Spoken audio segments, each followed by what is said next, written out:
Welcome back, YouTube land. I decided to do something a little different this week because I've been getting so many questions about how I do this channel. I decided to do a step-by-step video tutorial for you. First of all, if there's any questions that I forget to address, please tell me and I will try to add it to the description. A few things I want to go over before we get into equipment is just a few pieces of advice if you're trying to make a channel like this. The first most important one is to just start doing it. Don't worry about what you don't know. Just start. When I started, I knew nothing about running a YouTube channel. I knew nothing about doing videos like this. You just have to start doing it. Move the furniture in your house, set up the camera, and start, and take each obstacle one at a time. The second thing I'd like to bring up is that the process is going to take time. Acknowledge that you might suck at the beginning. Your videos might suck. Just go for it. Like, go compare my first videos that I posted about 3 years ago to the ones that I do now. I think the audio is way worse. The video quality is way worse. It took some time. There's nothing wrong with that. Lastly, I suggest that you keep your performances real and that you keep them live. And by that I mean, don't go into a studio and record this pristine performance and then lip sync to it. That's all fine. That's cool, but it's not really sustainable. Are you really going to do that once a week? Or are you really going to do that twice a week? That's a lot. And also, there's something like really cool. Like, I wanted this video to be like real acoustic performances on the couch, and with that I make mistakes. I sing lines wrong, I sing words wrong, I speed up, I slow down, but that's part of it. That's what I like. So I suggest keeping your performances live. All right, so now let's get into equipment. So first off is microphones. My vocal mic is a GrooveTube GT67, and don't worry, I will post all of these in the description and links. My acoustic guitar mic is a Sterling ST155, and my room mic is this little sucker that I'm talking to, an Audio-Technica P48. I set that about 5 feet away from me. It just captures the ambience of the room. Next, we're going to get into cameras. I can't show you the camera because I'm using it to film this video, but it is a Canon EOS 250D. It is probably a $500 camera. However, if you're just starting out, you can use your iPhone or your Android. It's totally fine. My first videos are on my phone, so try that if you want to get more serious about it, and then maybe you can upgrade.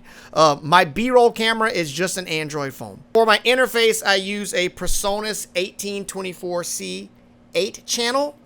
95% of the stuff I do could be accomplished with the 4-channel version.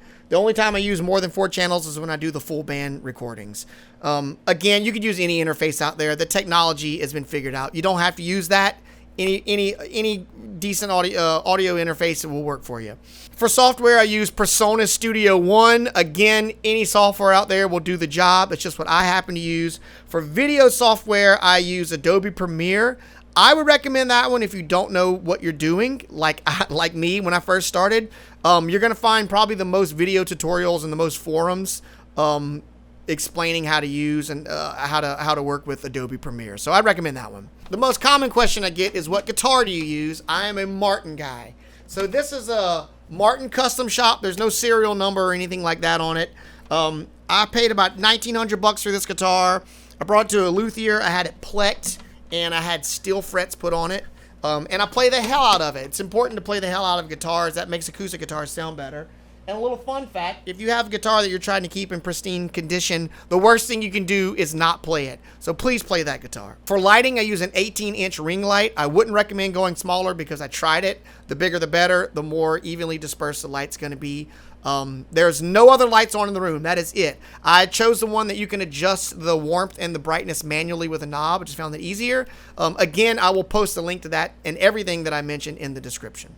And also, don't forget your handy dandy black V-neck t-shirt. Super important. So just a little bit of a run through of how I do this. There are 3 people that it takes to make this happen. There's me, there's my wife who runs the camera and she runs the audio interface, and then there's my mixing engineer whom I send all of my audio to. He sends it back to me and I resync it to the video in Adobe Premiere.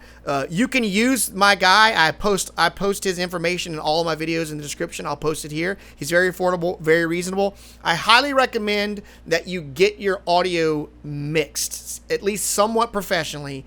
Don't go with just the default sounds that come out of everything. You want to adjust your volume levels. You want to adjust your EQ. It's going to set you above all the people that are just putting on their phone and recording. Like you need to have something that's going to make you sound a little bit better. And that's pretty much it, everybody. I wanted to keep this kind of short and simple. If you have questions, I will post them and the answers in the descriptions. If I get enough questions, maybe I'll do a follow-up video that goes into more detail. Hope y'all are enjoying this channel, and please stay tuned to next week. I'll be playing some more rock and roll tunes for you. Till next time. Woo!